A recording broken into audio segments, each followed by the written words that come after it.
profe, iba llegando tarde. Vengo con el, vengo con el qué, con la lengua corbata, profe. Ya voy a enviar el link. Tranquilita, no te Yo allá preocupes debe que estar para acá estoy. Ya debe estar mi profe diciendo que qué pasó. Pero nadie, deserción total, bola de no pasó por aquí. Ay, yo no. Tranquilita, dale, respire, demos 5 minuticos. Ay, gracias, profe, porque vea, venía a la calle y vengo entrando, pero yo no, la profe esperando. Ahí se conecta también Federica. Hola Federica, buenas tardes. Por acá teníamos bola de no pasando. No había nadie. Pero mira, profe, yo envío ese link. Ajá, dale, tranquilita. Por acá las espero acá 5 minuticos para que se conecten más compañeros. Listo, profe, gracias.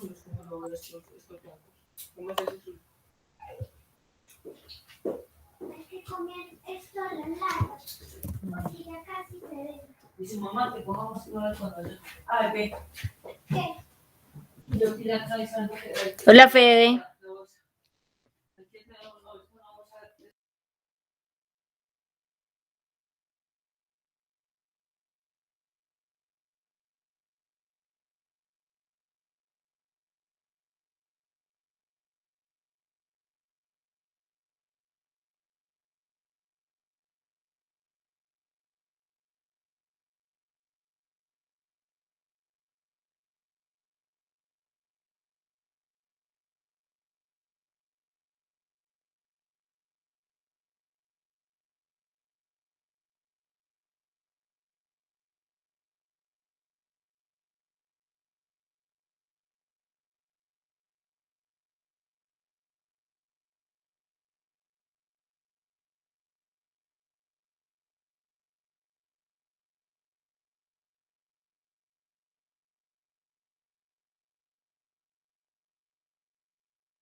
Bueno, chicas, no sé si vamos empezando, si damos más tiempecito, ustedes me dirán. El espacio es de ustedes.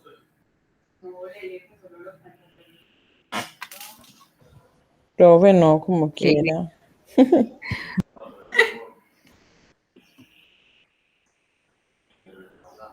Profe, como quiera, si quiere empezar, no hay problema, profe. Listo. Empezar acá.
Bueno, chicas, entonces, retomando el tema que iniciamos la semana pasada, te recuerden que estamos en la etapa de la metodología para la identificación de peligros, evaluación y valoración de riesgos, que corresponde a la evaluación del riesgo. Y que cuando hablamos entonces de esa etapa de evaluación del riesgo, estamos hablando de aplicar alguna metodología que nos permita cuantificar ese nivel de riesgo y que esa cuantificación de nivel de riesgo va a estar siempre expresada en función de la probabilidad y la consecuencia. Y pues que digamos que cada una de las metodologías de evaluación de riesgos trae su propia escala para esa valoración de probabilidad y consecuencia. Y que en función, pues obviamente, de la escala de valoración que propongan cada una de las metodologías, pues va a ser el resultado de ese nivel de riesgo. Vimos entonces de forma general que existen entonces metodologías de tipo cualitativas, que fueron las que vimos la semana pasada, las que vimos el jueves, y que en esas metodologías de tipo cualitativas tenemos entonces los modelos de ARL-Sura, que son modelos matriciales. Denme un segundo, chicos, que no deja la gente en la oficina.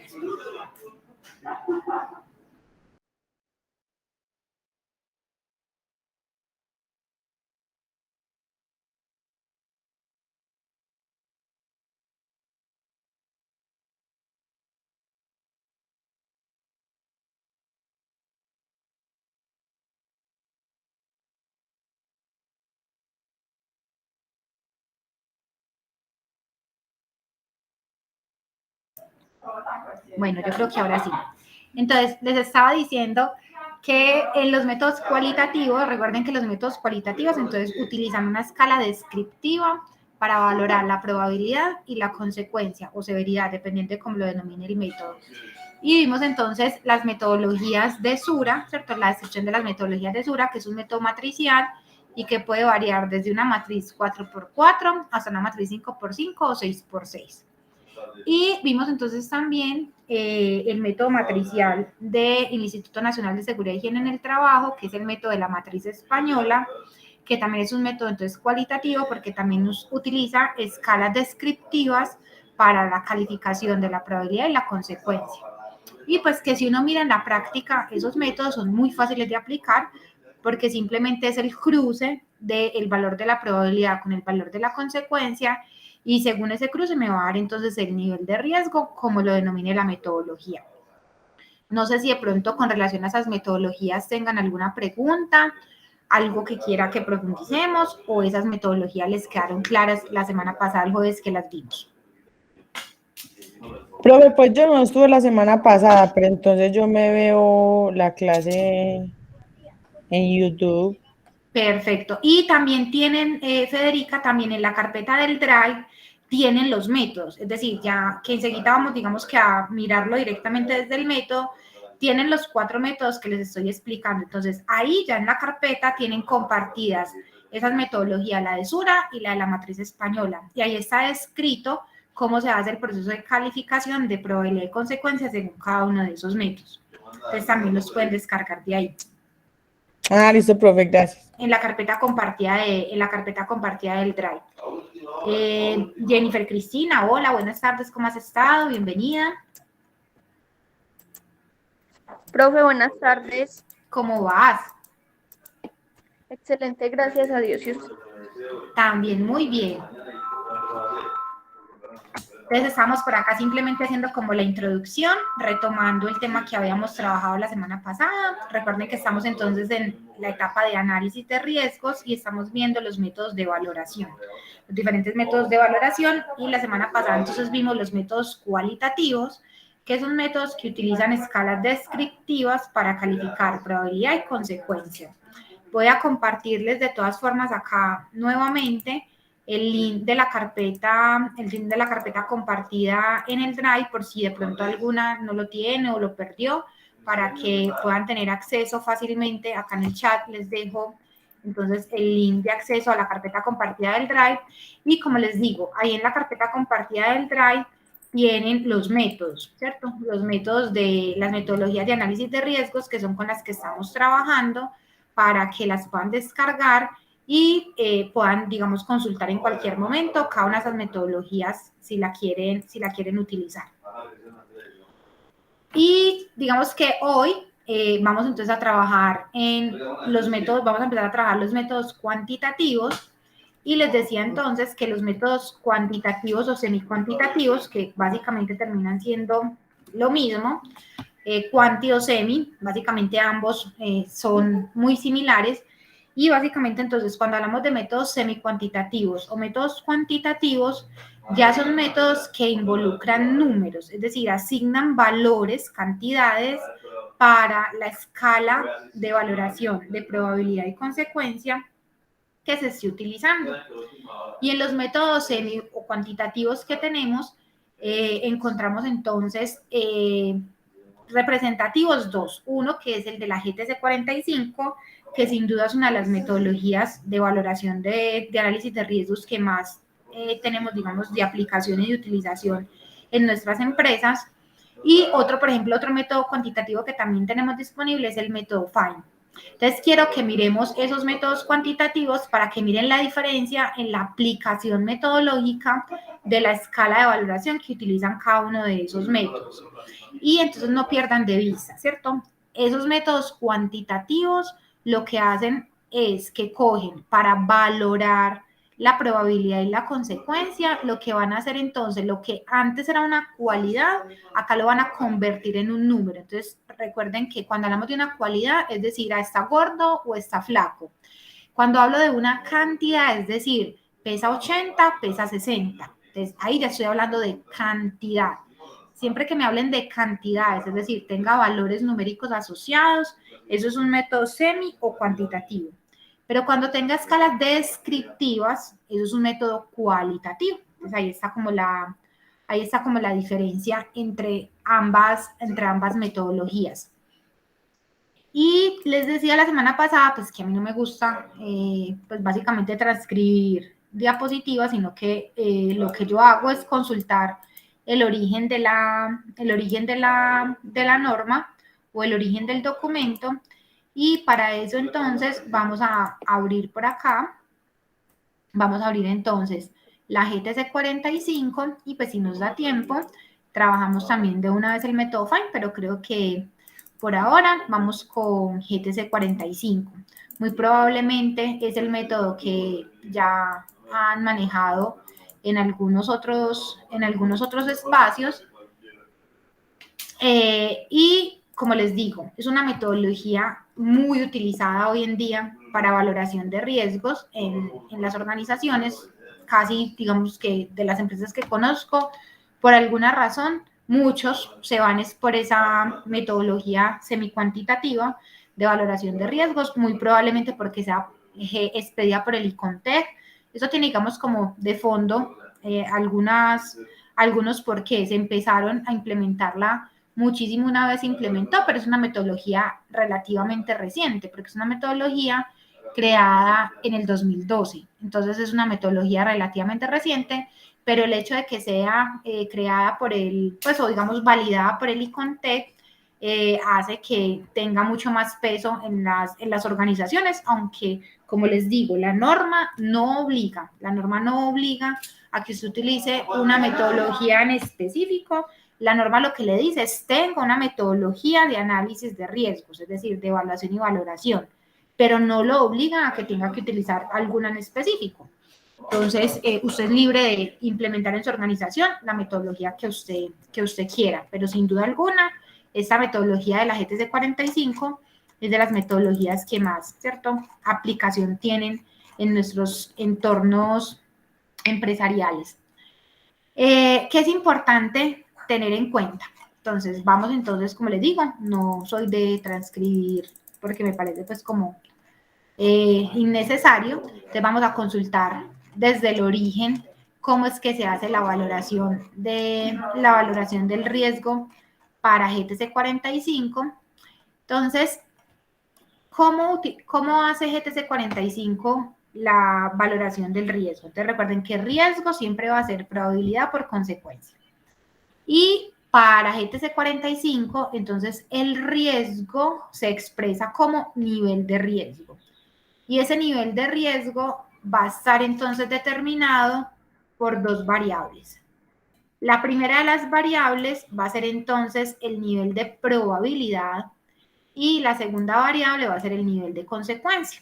Recuerden entonces que siempre que me hablen de riesgo me están hablando de combinar probabilidad y consecuencia. Simplemente acá le colocan nivel de riesgo, nivel de probabilidad y nivel de consecuencia.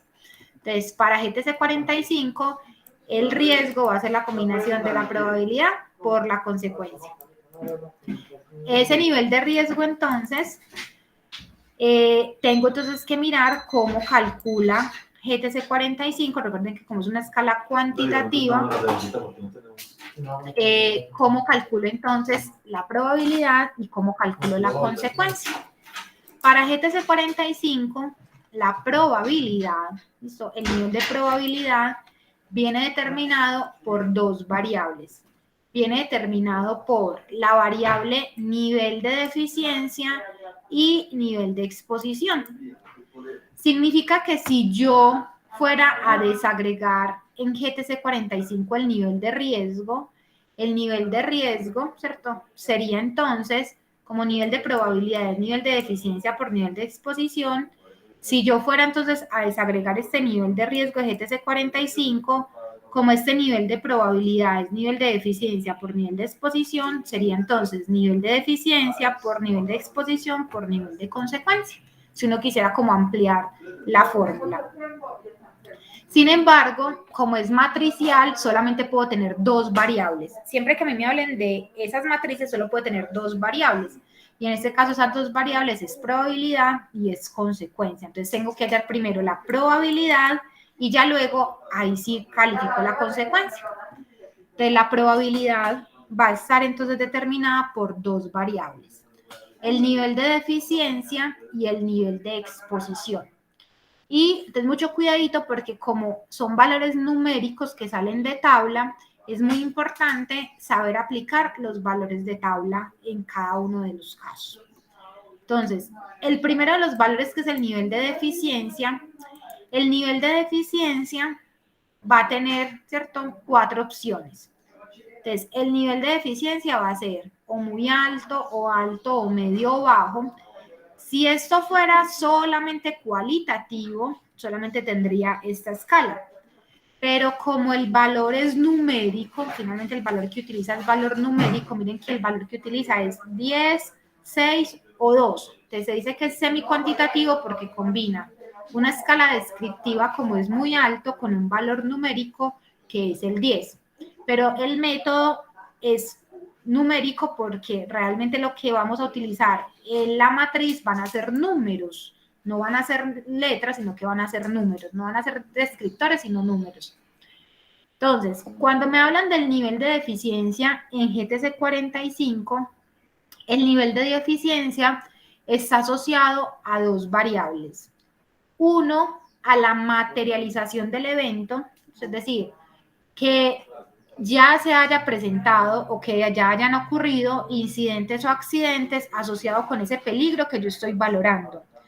Significa que si ya se ha materializado el evento es porque no hay los suficientes niveles, no existen la suficiente cantidad de controles para garantizar que el riesgo no se materialice. Entonces, si ya me ha pasado, es porque el riesgo se está expresando, es decir, están ocurriendo los eventos, entonces mi nivel de deficiencia va a ser muy alto. Y es que el riesgo ocurra o que el evento se materialice, se asocia también de forma directa con que yo no tenga implementadas las suficientes medidas de control para ese peligro en específico, por lo cual el riesgo se está materializando. Entonces es como un parcito que van ligados. Pues si yo no tengo controles, lo más probable es que el evento esté ocurriendo mucho. Si yo tengo controles, debería ocurrir que el riesgo no se materialice tanto. Lo que pasa es que en algunas ocasiones, a pesar de yo no tener implementados controles, el riesgo nunca se ha materializado. Entonces ahí es cuando uno le dice, no, pero acá nunca ha pasado nada, ¿cierto? Y no tengo implementado nada.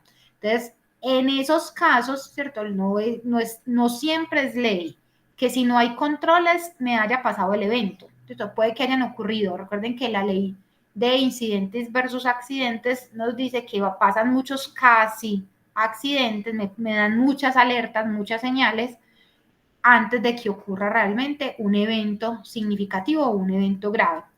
Entonces, cuando me están hablando del nivel de deficiencia, vamos a utilizar esas dos variables. Vamos a utilizar si han ocurrido o no eventos asociados con ese peligro que yo estoy valorando y adicionalmente si las medidas de control que tengo implementadas son o no suficientes.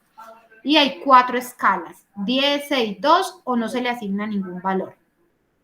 Cuando el nivel de deficiencia se considera que es muy alto, ¿cierto? Entonces, cuando no existen, ¿cierto? Las medidas de control son inexistentes, no hay ningún tipo de medida de control implementada y se determina que han ocurrido una gran cantidad de incidentes. Entonces, en ese caso, yo voy a calificar ese nivel de deficiencia como muy alto. Una de las dos, mire que es O, no es I, sino O. Entonces, con que se cumpla alguna de las dos, es decir, me han ocurrido muchos incidentes o las medidas de control las considero inexistentes, entonces, en ese caso, yo voy a considerar que el nivel de eficiencia es muy alto.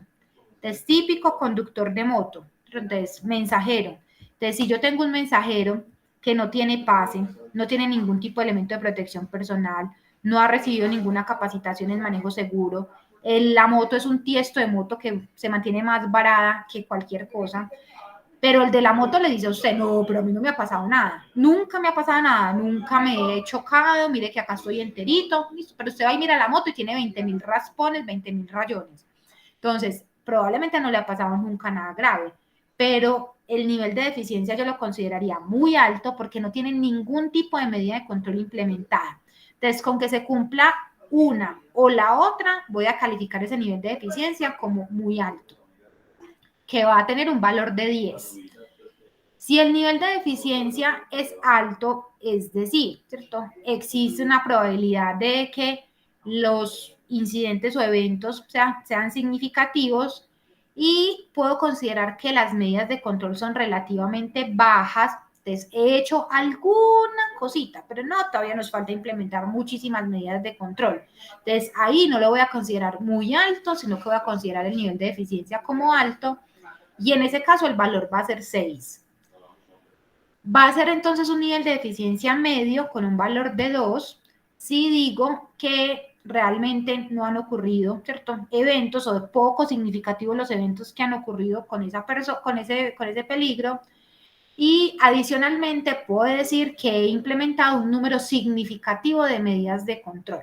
Ya cuando yo tengo bastantes controles implementados, pero todavía me falta algo por hacer. Entonces todavía me falta algo por hacer o por ahí me ha ocurrido uno que otro incidente. Entonces en ese caso voy a decir que el nivel de eficiencia es medio porque todavía me faltan cositas por implementar.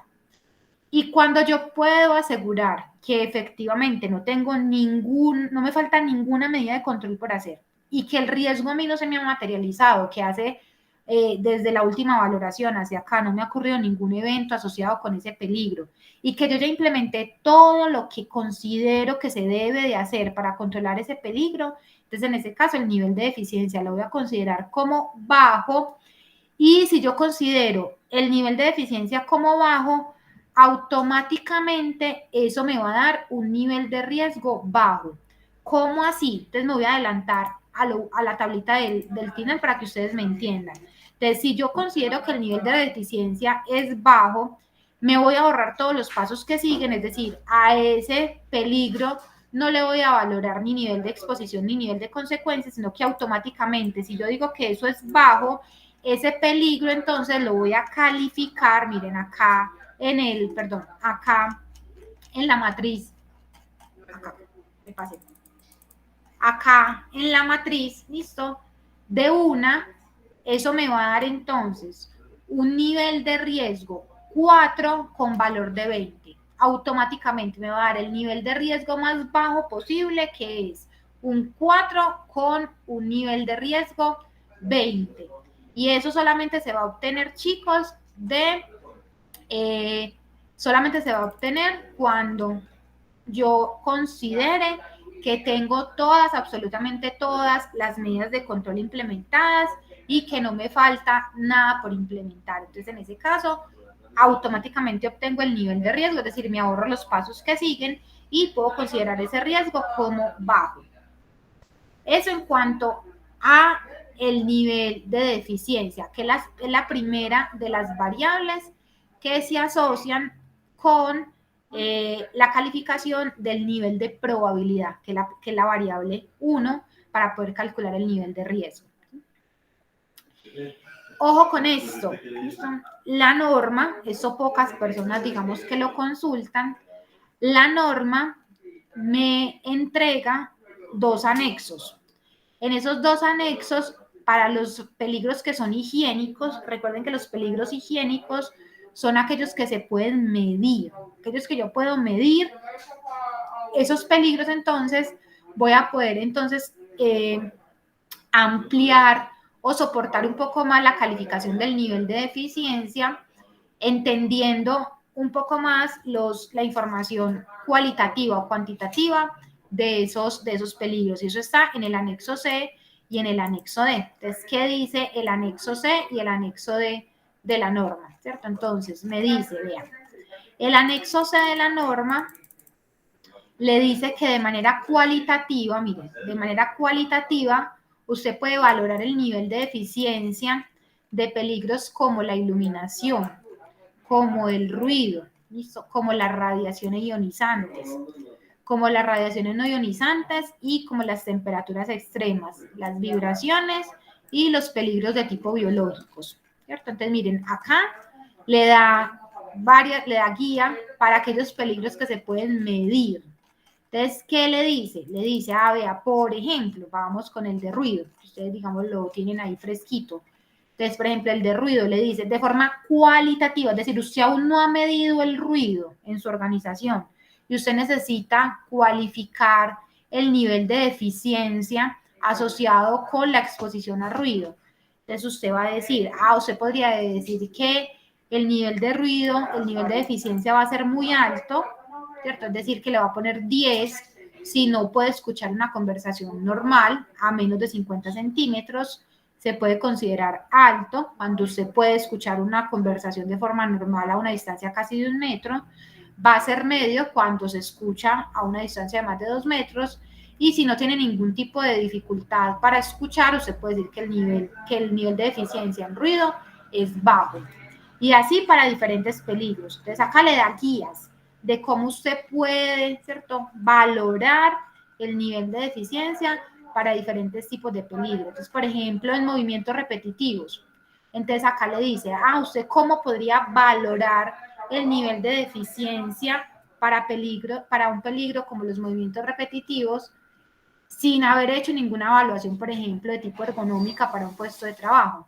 Entonces, usted puede analizar la tarea y al analizar esa tarea, usted podría revisar si puede calificar ese nivel de eficiencia como muy alto, alto, medio o bajo. Recuerden que va a ser muy alto, entonces el valor va a ser 10, alto va a ser 6, medio va a ser 2, bajo no implica ningún tipo de valoración y nos va a dar automáticamente un nivel de riesgo bajo. Entonces miren que para un peligro, que es por ejemplo los movimientos repetitivos, que uno a veces duda mucho sobre si ese movimiento repetitivo, el nivel de eficiencia asociado con ese peligro, cómo lo califica. Entonces miren que acá le dan a uno orientaciones o tips para usted poder saber cómo calificar ese nivel de eficiencia.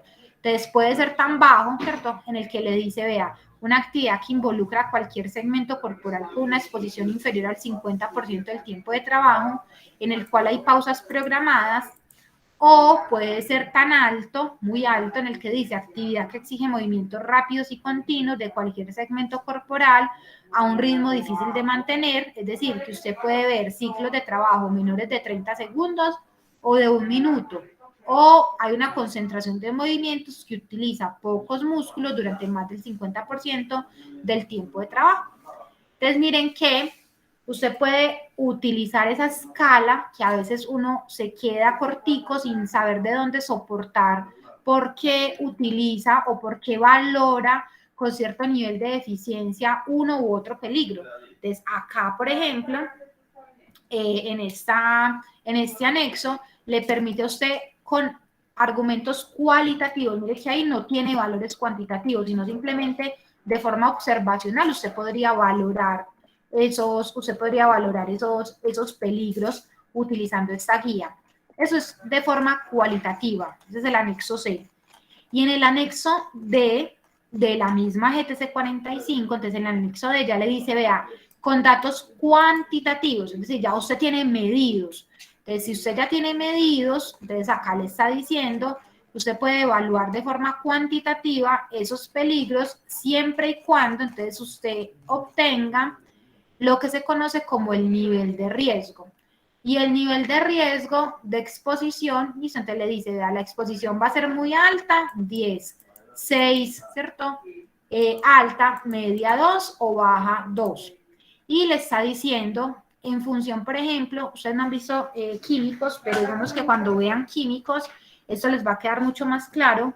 Si yo evalúo la concentración de un contaminante, o vamos, por ejemplo, con el tema de los físicos, que también aplica esta norma. Entonces, si el límite de exposición para un peligro como el ruido es de 85 decibeles A para una jornada de 8 horas, significa que mi 100% van a ser los 85 decibeles A para esa exposición durante 8 horas. Significa que si yo me expongo 85 decibeles A, yo estoy en un nivel de riesgo igual al límite de exposición, es decir, al 100%. ¿Cuándo se considera que no hay riesgo? Cuando en ruido, por ejemplo, cuando el valor es de 80 decibeles o menos. Entonces, si yo mido y mi nivel de ruido es menor a los 80 decibeles, es decir, me da un nivel de riesgo por debajo del 50%, entonces yo en ese caso puedo decir si estoy entre el 10 y el 50, mire que ahí les dice, si entre el 10 y el 50 se considera esa exposición como media, significa que el nivel de eficiencia que va a utilizar va a ser de 2. Entonces, ese tipo de soportes le da una justificación para uno argumentar por qué valora un peligro con cierto nivel de eficiencia, por qué es medio y no alto, o por qué es bajo y no medio. Ese tipo de argumentos le permiten a uno sustentar esa valoración de los peligros. Y recuerden, se los mencioné la semana pasada, pero es importante que lo tengan, esos argumentos que usted va a utilizar en la metodología de valoración, usted los escribe en el procedimiento o en la metodología de valoración de riesgos que usted construya en su organización. Y usted puede integrar conceptos, entonces usted puede utilizar como fuente de consulta o como fuente de referencia GTC 45, o puede utilizar, por ejemplo, el método de ARD-Lesura. Cualquiera de los métodos que usted vaya a utilizar lo referencia y hace la debida asociación en el documento que es parte del sistema de gestión en seguridad y salud en el trabajo. Entonces, no es solamente tener la matriz, es tener también un documento de soporte en el cual usted argumente por qué un riesgo como el riesgo ruido va a tener una valoración muy alta, media o baja, dependiendo de los valores que se obtengan. Entonces, eso va en la metodología que uno va aplicando, que uno va construyendo asociado con la valoración de riesgos. Entonces, eso con relación al nivel de deficiencia. ¿Es claro esa aplicación de ese nivel de deficiencia?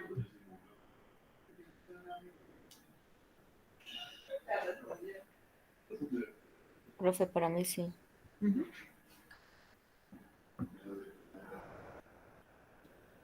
Muy bien. Entonces, la otra variable que vamos a utilizar para la probabilidad, para el nivel de probabilidad, va a ser entonces el nivel de exposición. Entonces, ya el nivel de exposición me dice, entonces, el nivel de eficiencia me decía, tiene los controles suficientes implementados y adicionalmente se ha presentado el riesgo, es decir, se ha materializado el riesgo, se han presentado eventos asociados con ese peligro que usted está valorando. Eso con relación al nivel de eficiencia.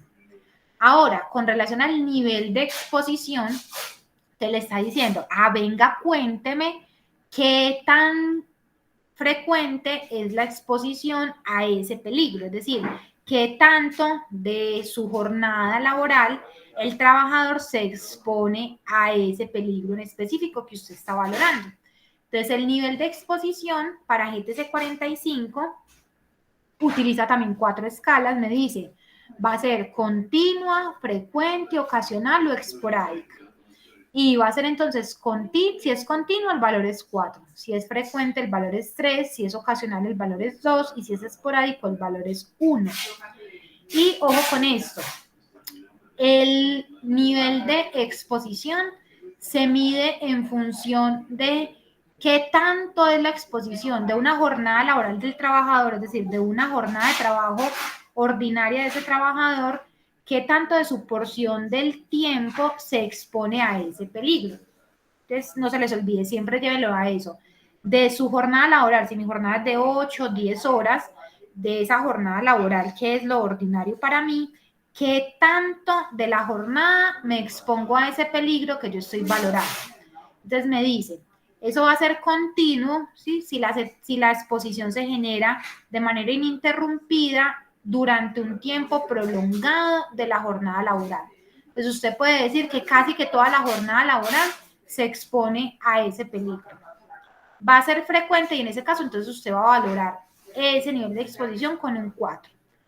Va a ser frecuente si el nivel de la porción de su jornada laboral se expone varias veces por periodos de tiempo que se consideran relativamente cortos, pero se expone muchas veces durante la jornada laboral, así los tiempos de exposición sean cortos, pero se expone varias veces. En la de anterior es casi que ininterrumpida, de forma continua, casi que como yo les digo, o sea, va al baño, va a desayunar, va a almorzar y sigue. Ocurre mucho con peligros como por ejemplo el ruido, ¿cierto? En una planta donde haya ruido, casi que la exposición es continua porque el trabajador se expone durante casi toda la jornada laboral. Está trabajando, está expuesto a ruido. Es frecuente cuando usted tiene pausitas, cambia de actividad, ¿cierto? Cambia de labor, entonces en ese tipo de labores usted lo considera como frecuente, ¿cierto? Muchas veces, normalmente por periodos cortos de exposición. Se considera ocasional si se presenta alguna vez durante la jornada laboral. Entonces usted me dice, sí, normalmente como una vez en la jornada, o puede ser también esporádico si eso es muy eventual. Entonces normalmente las tareas que son no rutinarias se califican como esporádicas porque es rara vez que usted se expone a ese peligro. Mientras que ocasional es un de vez en cuando, frecuente es varias veces y continuo es siempre. Todo el tiempo me estoy exponiendo a ese peligro, ¿cierto? Entonces, súper importante que aprendamos a identificar de la porción del tiempo de una jornada habitual de ese trabajador qué tanto se expone a esa tarea durante la jornada. Entonces, no lo que yo alcancé a ver, los 2 minuticos o el minuto que estuve en planta en proceso, no. De la jornada completa, cuántas veces se expone a esa tarea, cuánto tiempo es el nivel de exposición a ese peligro en específico que estoy valorando. Y recuerden que se hace por peligro. Entonces, yo estoy haciendo la valoración por cada uno de los peligros que identifiqué, entonces no es, digamos, genérico. Puede que un peligro para un mismo trabajador el nivel de exposición sea continuo y para otro sea esporádico, porque estoy valorando cada uno de los peligros, por eso es que se hace para cada uno de los peligros. Entonces el valor va a ser 4, 3, 2 o 1. Entonces ahí obtengo la valoración del nivel de exposición. Y recuerden que lo que yo quiero obtener es el nivel de probabilidad. Entonces recuerden que acá quiero obtener el nivel de probabilidad. Y el nivel de probabilidad, recuerden que como esto es un método semi-cuantitativo, entonces miren, recuerden que proviene de combinar el nivel de eficiencia por el nivel de exposición, ¿cierto? Entonces multiplico literalmente, esto es una multiplicación. ¿Cuáles eran las opciones en el nivel de eficiencia? Muy alto, alto, medio y bajo, pero recuerden que el bajo no tenía valor, ¿cierto? De una vez me da un nivel de riesgo 4, entonces me quedan solamente 3 valores cuantitativos. 10, 6 y 2. Y en el nivel de exposición sí tengo 4 valores, ¿listo? Que son esos que acabamos de ver, continuo, frecuente, ocasional o esporádico, es decir, 4, 3, 2 o 1. Entonces simplemente multiplico. Si califica el nivel de eficiencia 10 por cada una de las combinaciones del nivel de exposición, 4, 3, 2 o 1, entonces me va a dar 10 por 4, 40, 10 por 3, 30, 10 por 2, 20, 10 por 1, 10. Si califiqué el nivel de deficiencia en 6, simplemente multiplico. 6 por 4, 24, 6 por 3, 18, 6 por 2, 12 y 6 por 1, 6. O si califiqué el nivel de deficiencia en 2, medio, entonces va a ser 2 por 4, 8, 2 por 3, 6, 2 por 2, 4 y 2 por 1, 2. Entonces simplemente resulta de multiplicar el valor que haya utilizado para el nivel de deficiencia y el valor que haya utilizado para el nivel de exposición, cuantitativos. Y mire que como este método es semi-cuantitativo, es decir, combina escala descriptiva con valor numérico, lo que hace la metodología es que le agrupa los valores numéricos que le obtuvo de resultado. Y le dice, vea, si a usted le da 40, 24, 40, 30, 24, entonces usted va a decir que ese nivel de probabilidad es muy alto, NA.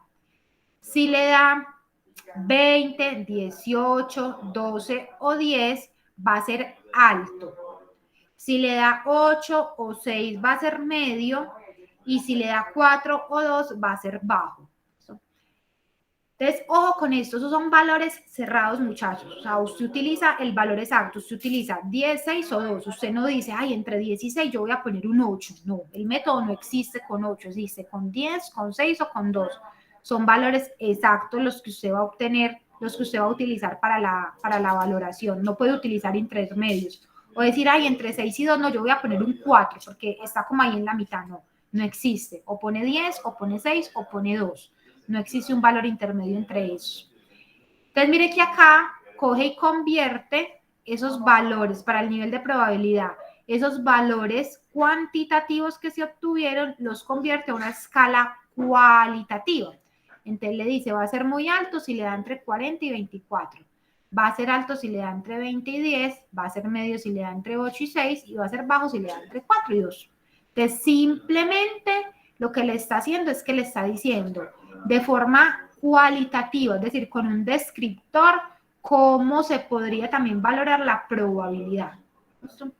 A partir de un valor numérico, porque esto se obtiene desde un resultado de tipo numérico. Y le da una interpretación, le da la interpretación para el nivel de probabilidad. Entonces le dice que si es muy alto es porque existe una situación deficiente con exposición continua, que normalmente la materialización del riesgo ocurre con frecuencia, va a ser alto, listo, sí es posible que suceda varias veces, que hay un nivel de deficiencia o de exposición ocasional o esporádica a ese peligro, va a ser medio cuando le dice que el daño sucede alguna vez, que el nivel de exposición es muy esporádico, y que va a ser bajo cuando realmente la exposición es muy ocasional o esporádica, y que la materialización del riesgo es casi cierto que poco probable, no es muy considerable que se valore o que ocurra el evento. Entonces, ahí tendríamos la valoración del nivel de probabilidad. Entonces, ya tendríamos el primero de los valores para obtener el nivel de riesgo. ¿Vamos ahí? Sí, profe.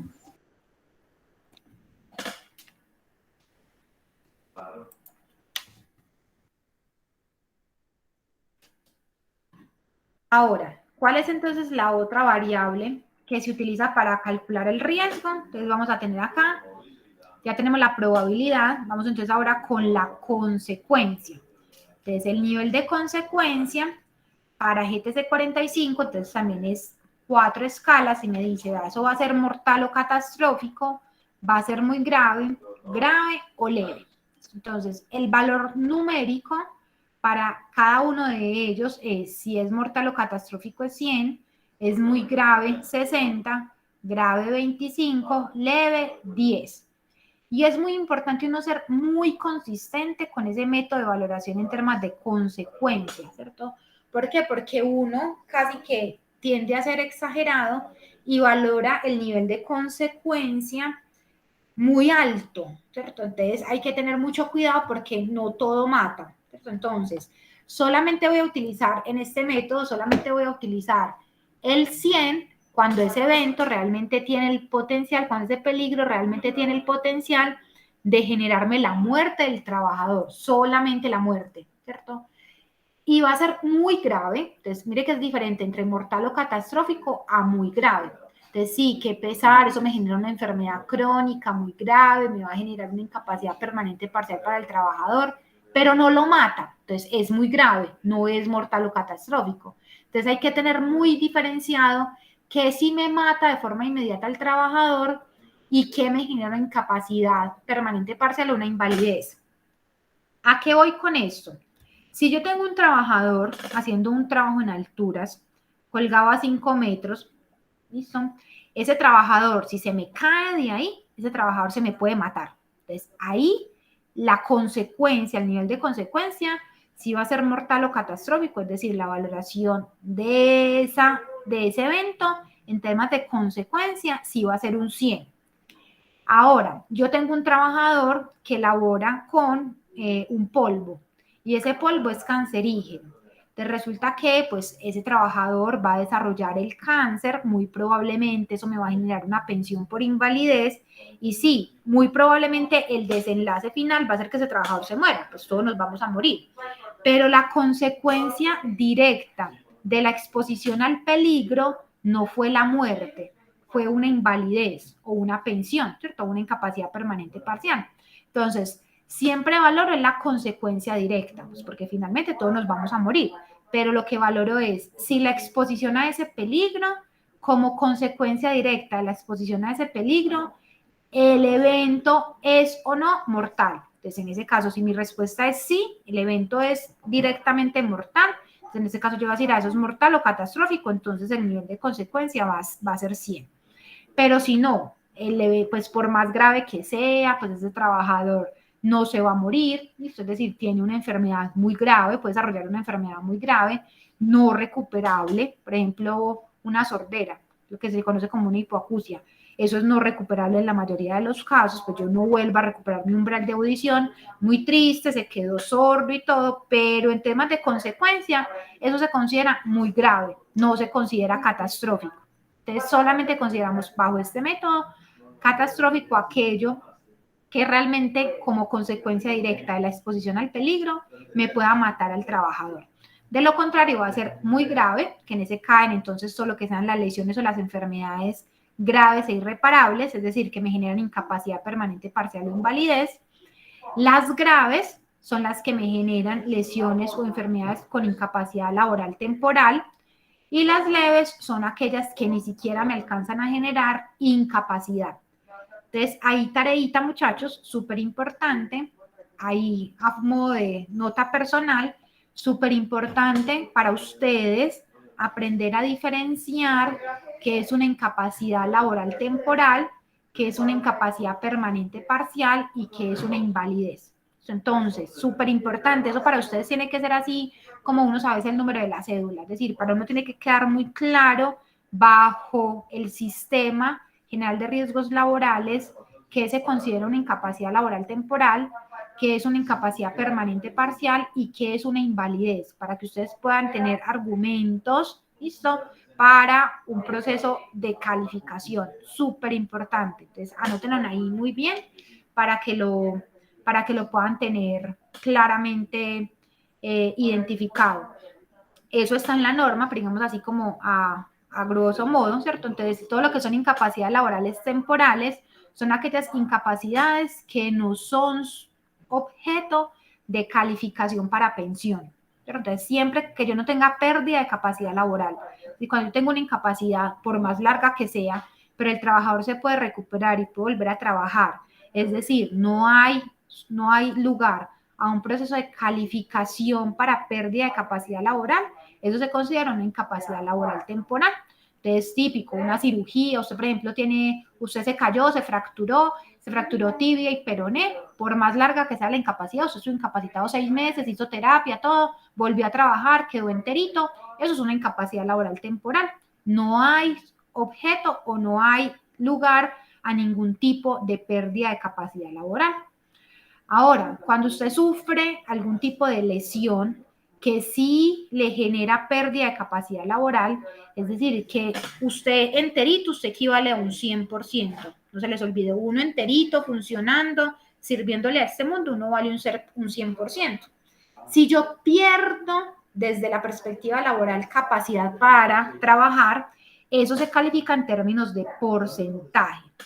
Si esa pérdida es hasta el 50%, eso se considera una incapacidad permanente parcial y no es sujeto de pensión. Entonces, en ese caso, como la pérdida de mi capacidad laboral es menor del 50%, se considera que no es objeto de pensión. Cuando a mí me califican y con mi cuerpecito yo ya no doy más del 50%, es decir, hay una pérdida de capacidad mayor al 50%, ya en ese caso me consideran inválido y en función de ese porcentaje me van a pensionar. Solamente pensionan si usted tiene pérdida de capacidad laboral por encima del 50%. Entonces, un trabajador muy triste y todo, se botó 2 dedos, listo, se botó 2 dedos de su manito, por ejemplo, de la mano dominante, ¿qué importa? Mano derecha, se botó 2, 3 dedos de su mano dominante, le califican, ¿cierto? Entonces ya él no vale 100%, porque ya tiene 3 dedos menos, o 2 dedos menos. Entonces ya no valgo completico al 100, entonces van y me califican y me dicen, ah, sí, vea, como es de la mano dominante, tan, eso tiene una pérdida de el 30%. Entonces, usted ya no vale el 100, sino que vale el 70, le pago por ese 30%, es decir, le pago en plata lo que vale ese 30% que usted perdió, pero usted sigue trabajando porque usted todavía tiene capacidad laboral. Entonces le dicen, siga trabajando porque todavía su pérdida de capacidad laboral no es mayor al 50%. Pero un trabajador, por ejemplo, que se queda inválido, entonces es un trabajador que en su porcentaje de calificación muy probablemente ya va a estar por el 70 al 80%, ese trabajador ya no va a volver a trabajar, porque ya ese trabajador lo consideramos inválido. Entonces, en ese caso, su porcentaje de calificación fue mayor al 50% y en ese caso entra entonces a proceso de pensión por invalidez. Entonces, ya en ese caso ya no volvería al trabajo. Entonces, miren la diferencia entre la una o la otra para que aprendan pues cómo identificar. Entonces yo siempre tengo que valorar esa consecuencia, es decir, esa consecuencia directa de exponerme a ese peligro, ¿listo? ¿Qué tan posible es que me genere algún tipo de esas lesiones? Y es claro, son claros esos conceptos.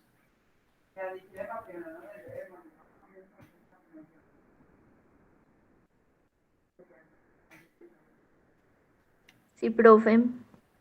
Súper.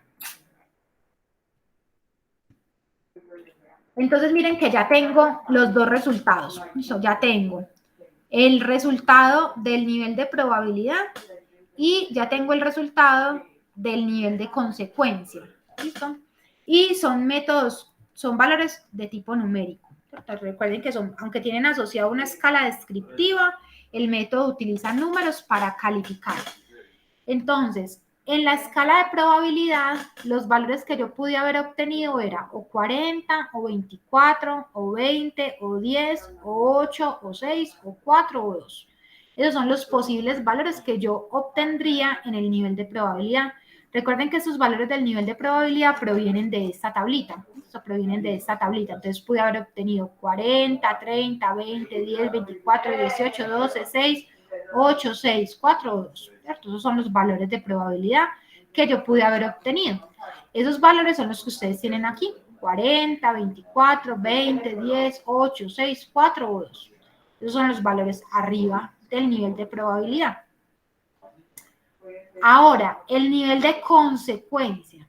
Entonces, en el nivel de consecuencia, entonces lo que yo voy a tener es los valores que pude haber obtenido al calificar la consecuencia. 100, 60, 25 o 10. Y simplemente voy a multiplicar. Entonces voy a multiplicar el valor de la consecuencia por el valor de la probabilidad. Y la escala me va a dar 100 por 40, 4.000 o 100 por 24 me va a dar 2.400.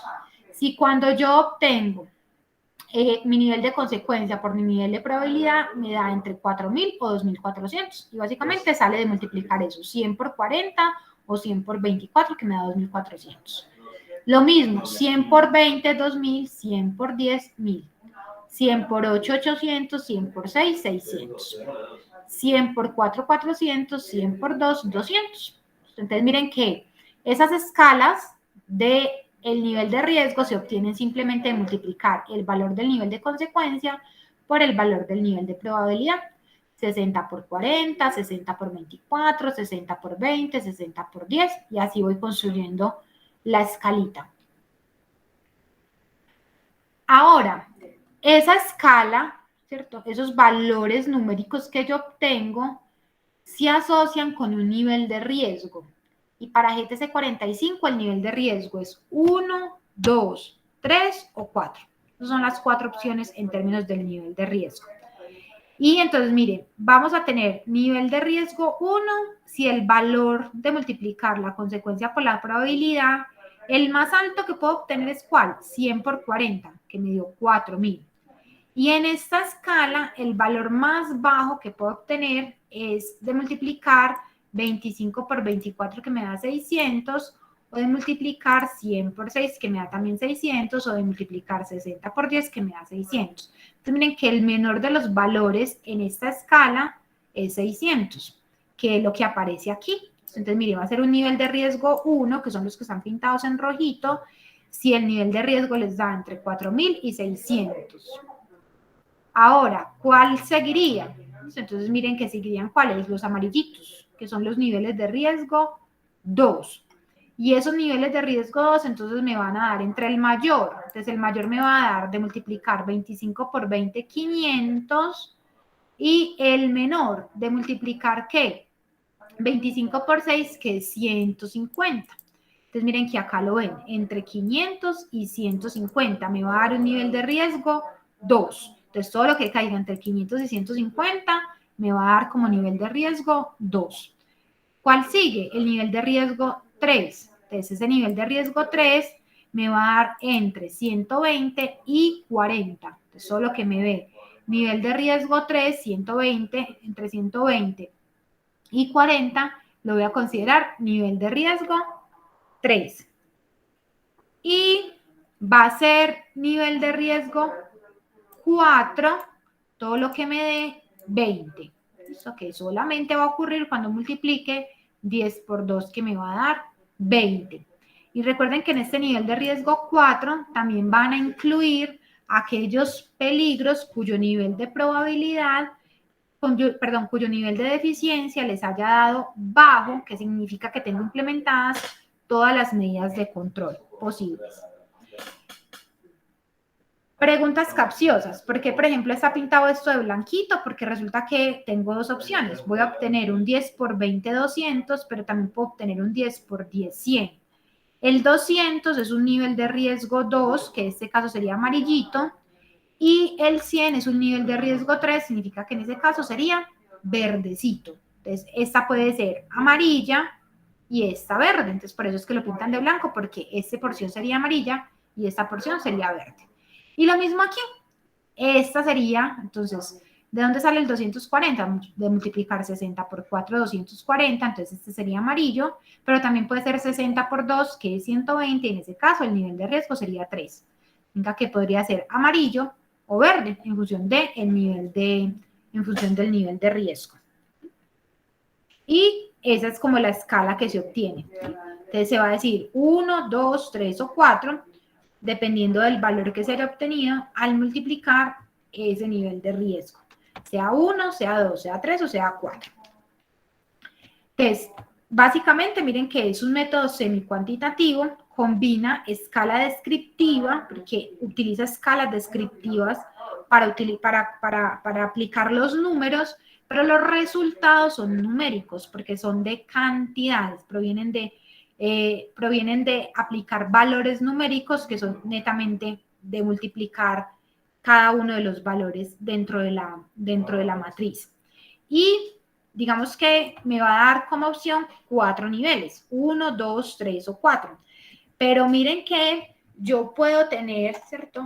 Nivel de riesgo 1, pero dentro de ese nivel de riesgo 1 es muy importante que yo priorice en función del valor numérico del nivel de riesgo, porque va a ser, digamos, un nivel de riesgo 1, tanto el 600 como el 4000.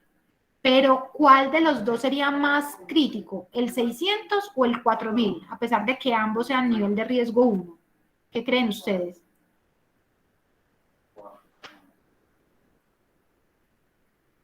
Profe, el 600. ¿Cuál sería más grave? Ah, más crítico. Menos Ajá. crítico, entendí. No, más crítico. ¿Cuál sería más Crítico, crítico? 4000, profe. Exactamente. Entonces, mire, que aunque Estamos hartos. ambos pertenecen al nivel de riesgo 1, ¿cierto? Es decir, ambos pertenecen a la misma categoría de nivel de riesgo, no es lo mismo tener un nivel de riesgo 1, 4000, a tener un nivel de riesgo 1, 600. ¿Por qué? Porque ese valor numérico, esa cantidad que me está indicando, ojo, que la consecuencia o la probabilidad de ese evento es mayor que otra. Entonces, siempre me voy a ir dentro del grupo de niveles de riesgo, porque a veces uno solo se fija en la clasificación final del nivel de riesgo, es decir, me dieron 1, 2, 3 o 4, no. Inclusive dentro de los 1, usted tiene que venir a agrupar cuáles son los más críticos, porque no es lo mismo que le haya dado 4000, que le haya dado 2400 o que le haya dado 600. Cada uno tiene sus características diferenciadas.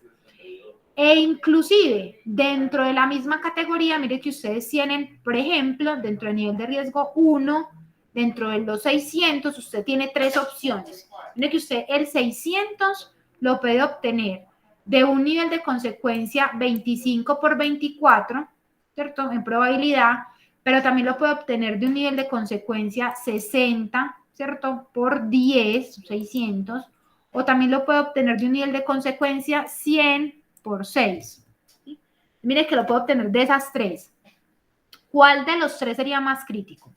Un 600 que venga de un 100 por 6, un 600 que venga de un 60 por 10 o de un 600 que venga de un 25 por 24.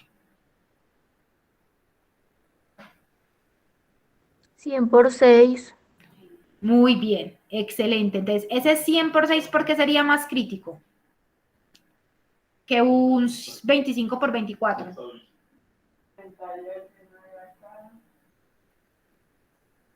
Porque nos dice que podría ocasionar la muerte, ¿no? Perfecto. Entendía la metodología. Si uno es capaz de argumentar eso, entendió la metodología perfectamente, ¿cierto? Entonces, ese tipo de argumentos son los que uno tiene que utilizar, porque es que yo puedo tener 3 niveles de riesgo 1, 600, y entonces a usted le dicen priorice, y usted dice priorice. Eso es cuando en la próxima, cuando veamos aceptación del riesgo, que usted viene y dice, yo voy a priorizar, Dios mío, ¿y ahora yo qué hago?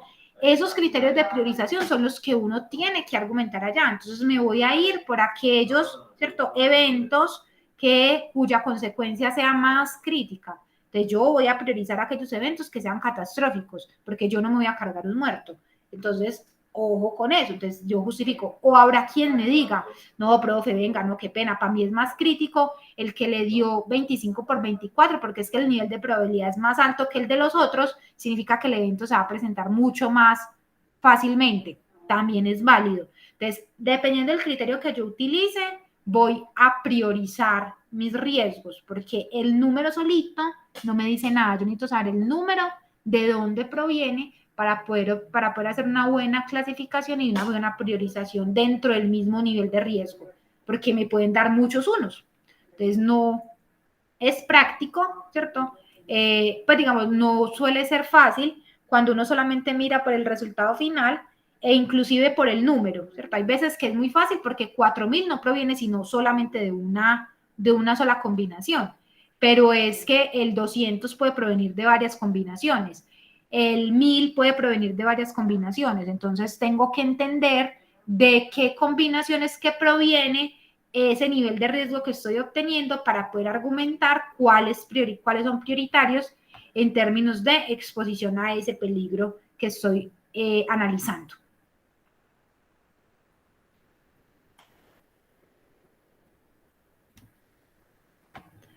Preguntas, chicas, con relación a la metodología, a esa metodología.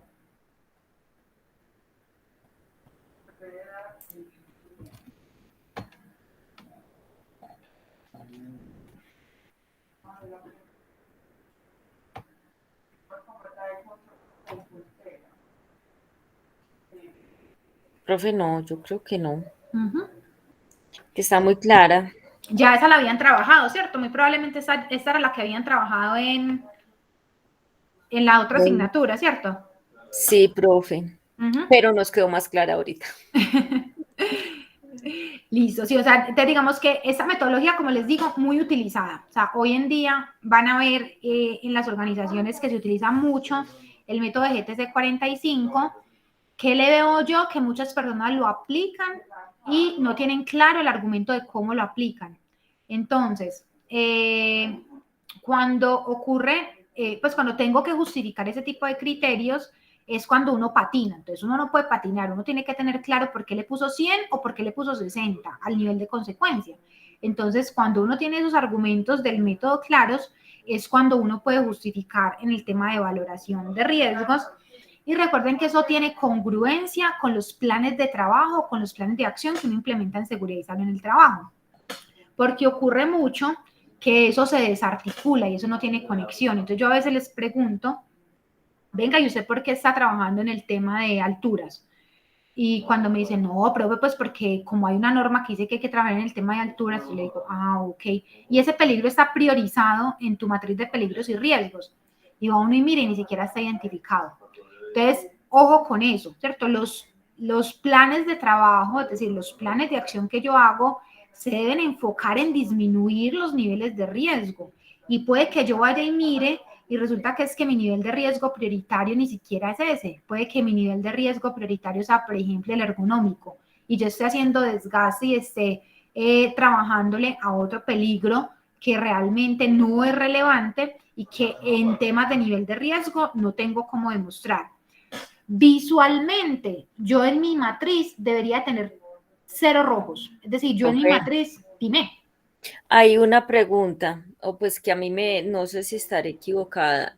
Yo siempre he pensado que lo primero es hacer la matriz legal y después la matriz de riesgo, porque ahí, pues, por lo que usted estaba diciendo ahorita, o sea, si yo sé que el trabajo en alturas hay una resolución y trata, pues automáticamente, y la tengo en mi matriz legal, automáticamente la tengo que meter en mi matriz de riesgo, ¿no?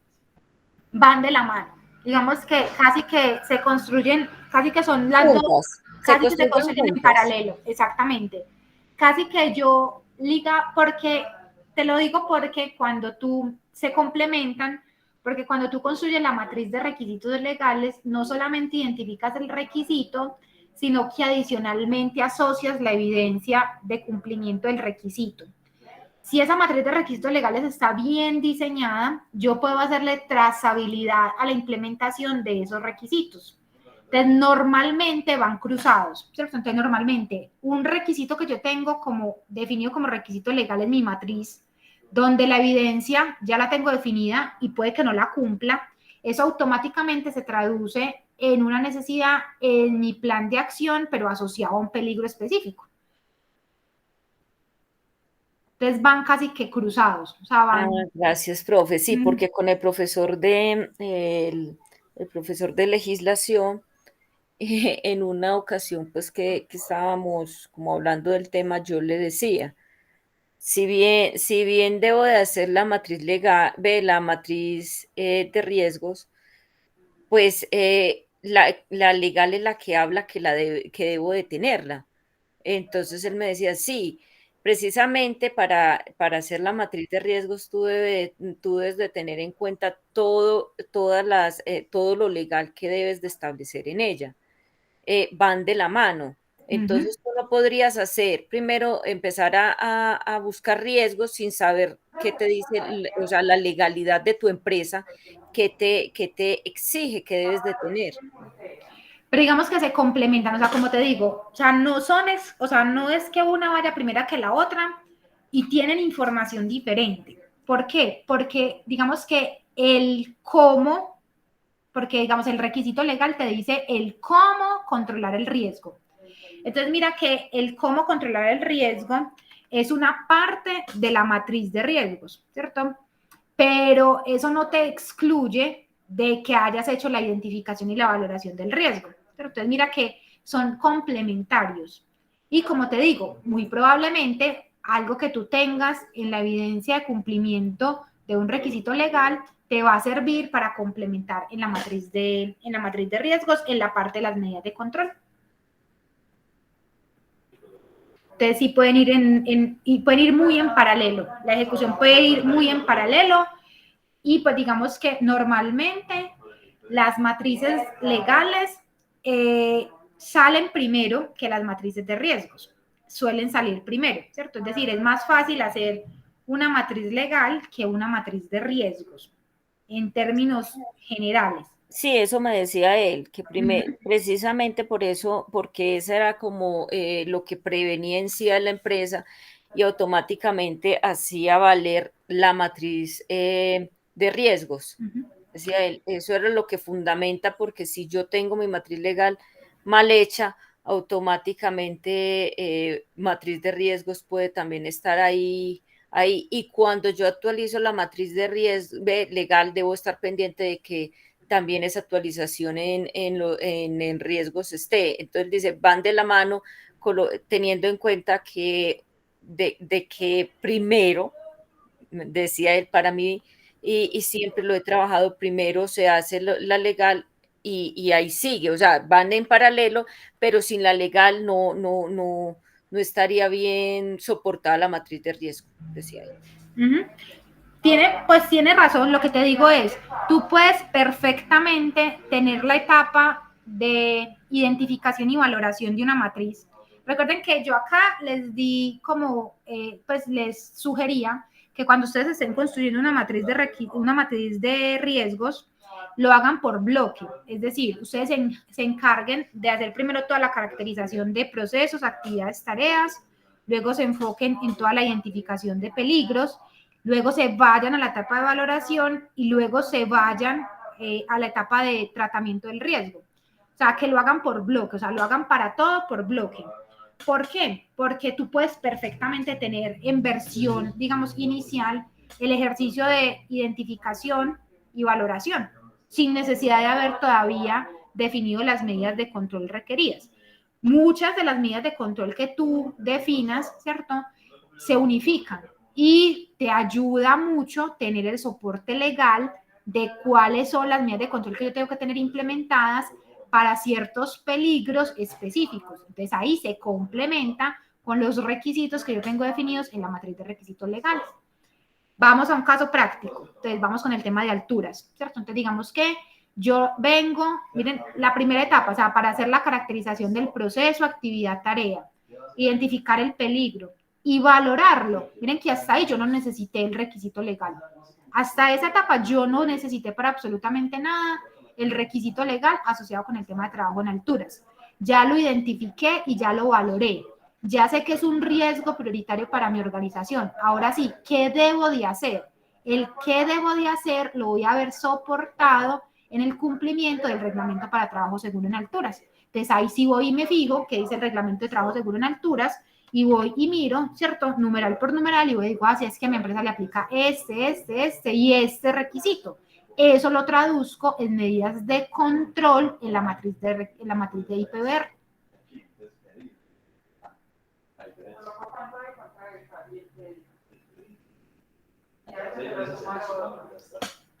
Entonces terminan siendo un muy, muy buen complemento.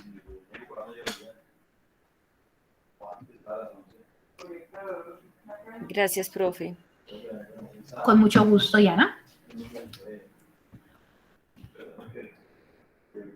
Bueno, entonces les decía que cuando yo tengo esos valores, digamos, estas escalas, digamos, lo que busco es cada vez llevar más hacia la derecha y a la parte inferior mis niveles de riesgo, de forma que yo no tenga, casi que sería inaceptable yo tener niveles de riesgo 1, ¿listo? Incluso hasta los 2. Yo debería optar por tener niveles de riesgo, en el peor de los casos, 2 o 3, pero idealmente 4, pero digamos que hay algunos que se me vuelven difíciles de minimizar, de llevar a nivel de riesgo 4, por ejemplo, puedo convivir con niveles de riesgo 3, pero digamos que siempre trataré de que mi matriz se mueva, es decir, que las valoraciones de mis riesgos se muevan siempre hacia la derecha, hacia la parte inferior, porque eso me va a determinar que el nivel de probabilidad es bajo y que el nivel de consecuencia también es relativamente bajo.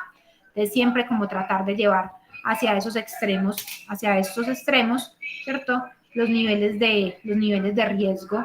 y uno va comparando, ¿cierto? Año a año, recuerden que las matrices debemos actualizarlas año a año, y pues se supone que si yo implemento medidas de control, eso se debe ver reflejado en una disminución del nivel de riesgo. Entonces, si yo implemento, yo hago, yo controlo el peligro, debo de entonces, eso se debe traducir en tener menores niveles de riesgo, perdón, dentro de la organización.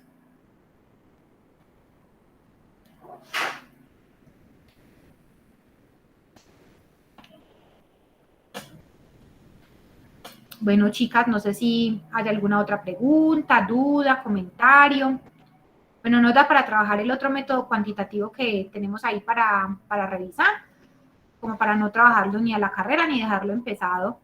Pues entonces la idea sería poderlo trabajar el jueves, que es el método FINE, que es otro método también cuantitativo para que miren, digamos, como la valoración, cómo cambia, ¿cierto? La escala de valoración, pero que básicamente en concepto termina siendo lo mismo. Cuando yo utilizo el concepto de riesgo, simplemente busco cómo califico probabilidad y cómo califico consecuencia, y en función de eso determino cuál es ese valor del riesgo. Entonces, eso, digamos que la otra metodología que también es cuantitativa, para que también la conozcan y pues digamos miren las diferencias entre las escalas de valoración que proponen diferentes autores.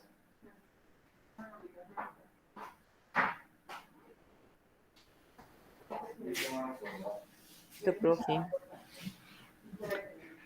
Bueno, chicas, entonces las espero el jueves, espero que se animen, que sigan participando. Recuerden que este espacio es para ustedes, pues tratar como de mirar qué pasa con los compañeros, como para motivar un poco más la participación. No sé si haya algo que crean que debamos hacer como para mejorar el espacio, si es de pronto falta de algo que ustedes estén esperando del taller y que nos esté dando, pues sí sería bueno como para mirar un poco más y motivar un poco más la participación de los otros compañeros. Profe, no, lo que pasa es que algunos están en clase y otros están trabajando en este horario, salen a las 6, entonces mientras llegan ya. Ah, bueno. Pongamos que Jess se manda a decir que lamenta no haber podido estar, pero que tenía una reunión y no pudo, no Salir. alcanzó. Ok. Bueno, igual si en algún momento consideran que haya algo específico que quieran mirar, si hay algo que consideren, pues estoy abierta para el espacio. Recuerden que el espacio es de ustedes, para que lo aprovechen. Y pues la idea es ir avanzando en contenido, y si ustedes van viendo alguna necesidad puntual que quieran específicamente que desarrollemos, me hacen señitas y lo preparamos para que ustedes puedan tener un mayor aprovechamiento del espacio. Profe, tomo la palabra. Dime. Profe, ¿nos puede sacar como un tiempecito explicarnos todo bien de riesgos físicos? Porque quedamos un poquitico, no sé, yo creo que ahí más o menos, o sea, para que nos quede bien, bien, bien claro. Como de la parte general, como un repasito general así. Sí, porque ahorita estamos viendo riesgos físicos, pero pues como que sí hemos leído, pero como para ver si de pronto le metemos un poquitico más para entenderlos mejor o ir, sí, para cuando ya pasemos a los otros estemos bien, bien, bien, bien en ese conocimiento, profe. Listo, entonces hagamos algo, terminemos este tema, ¿cierto? Que creo que nos faltan 2 Sí. semanitas para terminar este. Y entonces, mientras tanto, yo les voy preparando el material y trabajamos un espaciecito de ese. Ay, sí, profe, y me dice, igual nos dice para enviar Al como la grupito. información antes, sí, a todos los que estamos viendo como riesgos físicos, Perfecto. que han tenido algunas dudas, para ingresar y pues que todo nos quede muy, muy claro, profe. Inclusive si quieres podemos hacer como, hagamos una ¿cierto? Colabórame de pronto con eso. Simplemente, ¿cierto? Como recopilar, bueno, ¿qué quisieras ampliar de peligros físicos? ¿Cierto? Ay, Como para, profe, todo queremos saber sobre... Profe, denos tal curso de nuevo. Mentiras, profe, pero para que nos quede claro, todo lo de ruido, lo de iluminación, ionizante, radiaciones ionizantes y no ionizantes, así como rápidamente, pero pues que nos quede como claro algunas cositas como que no. Listo, entonces voy a prepararles como un espacecito en el que sean como mis tips para acá, para esos Exacto, eso, profe, esa es la palabra. Usted listo. es súper chévere para eso. Y le quedan a uno súper claros y de una a uno ya, ay, Ya sí, se va, verdad, ya se van sí. yendo, ajá, complementando la Nada información. más, profe, con lo de la matriz legal que usted explicó la vez pasada, de una, yo cuando el profesor la coloco, yo, ya sé cómo es. Ah, qué bien, me encanta eso. Es que, yo ya sé de qué están hablando, yo ya sé cómo es. Entonces, como que ya era más fácil como encontrar la información. Sí, que es muy difícil pues de estar uno, busque resolución por resolución, o sea, pues como muy difícil, no, mucho trabajo, o sea, ir a buscar que si está derogada, que si no está, para actualizarla total, pero sí ya sabía de qué se trataba y cómo era, profe. Gracias a Ah, usted. perfecto, listo, entonces quedamos con ese compromiso. Ay, gracias, profe, yo le pague. Apenas lo vaya a hacer, profe, si puede me envía el correo para yo decirle a todos los compañeros, pues, que estaban como en esas, que querían como profundizar un poco más en el tema, para que si quieren ingresar. Perfecto, así Gracias, quedamos profe. entonces, listo. Nos vemos entonces el jueves. Feliz noche para Gracias, todos. chicas, una feliz noche para Gracias, todas. profe, feliz noche. Chao, chicas. Gracias, feliz noche para todas. No, profe, que descanse, profe. Chao. Chao. Chao.